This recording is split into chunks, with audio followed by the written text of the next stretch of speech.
रहते हुए भी, घर के अनेक प्रकार की पाप क्रियाएं करते हुए भी हम ऐसा क्या करें कि जिससे हम असीम पुण्य का संचय कर सकें।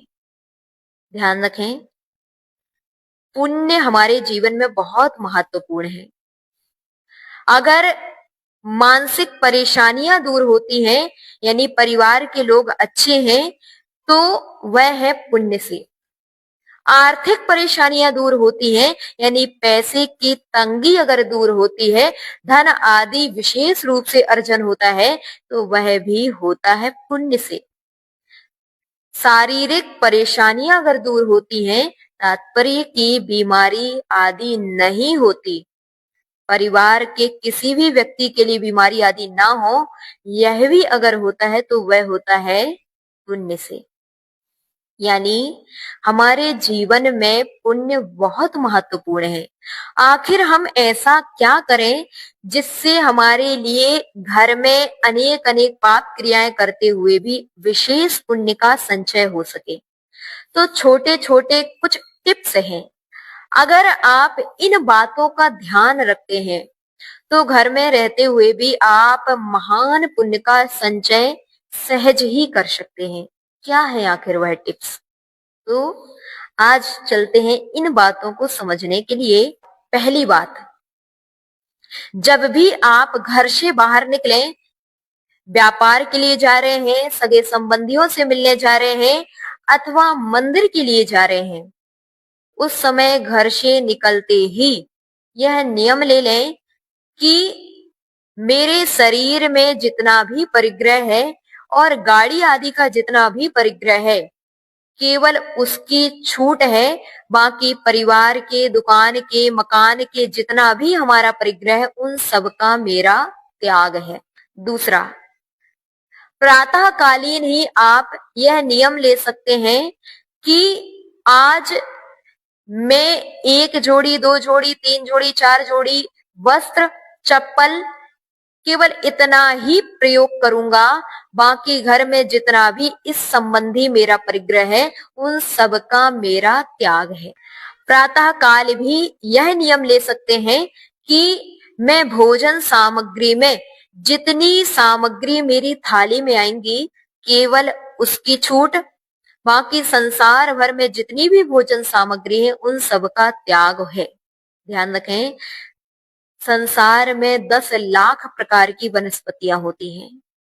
मान लीजिए आपने भोजन में आज दिन भर में 10-15 प्रकार की भी भोजन सामग्री ली है, वनस्पति सामग्री ली है, तो केवल उसका ही पाप आपको लगेगा।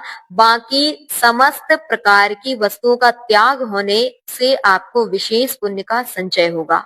चौथा, भोजन जब आप कर चुके हैं, अब आपको मालूम है कि आपको अभी 10 मिनट, 15 मिनट, 1 घंटे, 2 घंटे कुछ भी नहीं खाना, तो आप भोजन करते ही यह नियम ले सकते हैं कि अब जब तक मैं भोजन नहीं करूंगा, तब तक के लिए मेरा समस्त प्रकार के भोजन पानी आदि का त्याग है। इस बात में एक छोटी सी कहानी आपको हम सुनाना चाहेंगे, एक मांसाहारी व्यक्ति की, जिसका काम था चमड़े की रस्सी बटना। एक बार उसने मुनि के उपदेश से यह नियम ले लिया था कि मैं जब तक चमड़े की रस्सी बटूंगा, तब तक के लिए मैं भोजन पानी का त्याग करके रखूंगा। एक दिन ऐसा ही आया कि वह जब चमड़े की रस्सी बट रहा था और उसका नियम था कि मैं तब तक त्याग किए हूं, नियोग ऐसा बना कि उसी समय उसकी मृत्यु हो गई। और केवल इतने से नियम के कारण वह जीव देव पद को प्राप्त हुआ।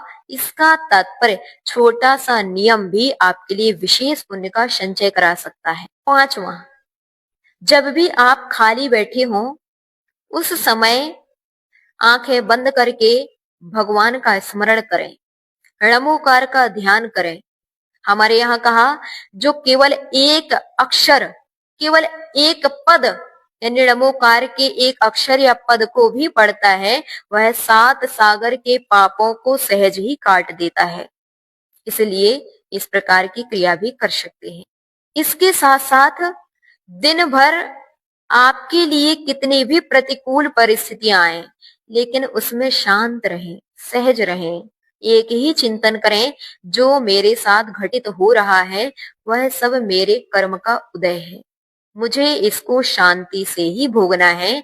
अगर मैं किसी भी प्रकार का प्रतिकार करूंगा तो उससे मेरे लिए पाप कर्म का बंध होगा। और अगर उस समय आप सहजता और क्षमता रखते हैं तो आचार्य कुंद कुंद देव कहते हैं, "ओविठ्ठिद खवरि कम्मम पविसदीर्णो देई अहिड़वम कम्मम एह परलोय महापम देई तहा उपसमो भावो।" यानी जो जीव शांत परिणाम से युक्त होता है वह जीव पूर्वकृत पाप कर्मों को भी काटता है और आने वाले पाप कर्मों को भी रोक देता है। इसके साथ जब भी आप रात्रि में शयन करें, अब रात्रि में सोने के उपरांत कोई भी व्यक्ति खाता पीता कुछ नहीं है, उस समय आप यह नियम ले सकते हैं कि जब तक मैं सो रहा हूँ तब तक के लिए मेरा भोजन पानी इस बिस्तर संबंधी छूट बाकी समस्त प्रकार के परिग्रह का त्याग है। कदाचित आपकी मृत्यु हो गई तो भी आपको त्याग होने से, आपके नियम आदि होने से आपको श्रेष्ठ गति की ही प्राप्ति होगी।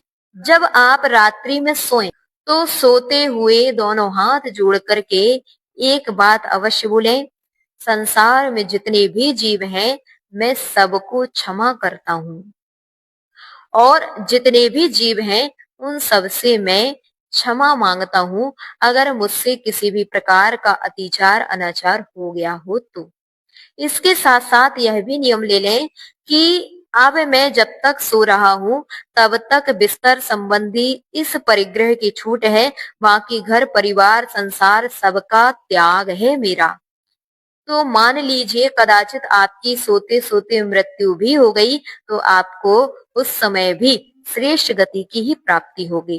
प्रातः काल जब आप उठें तो एक ही भावना भाएं कि संसार में जितने भी जीव हैं, हे भगवान सभी सुखी रहें, सबके लिए शुद्ध भोजन की प्राप्ति हो और संसार के सभी जीव निरोगी हों और आज का यह दिन मेरा शुभ हो।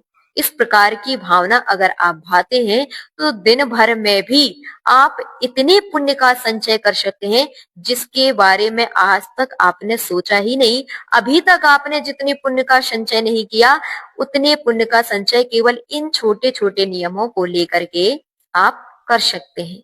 क्षण क्षण नियम संयम का पालन करते हुए, भले ही वह 10 मिनट का नियम संयम ही क्यों ना हो, आधे घंटे संयम ही क्यों ना हो, यह भी आपके लिए असीम पुण्य का संचय करा सकता है।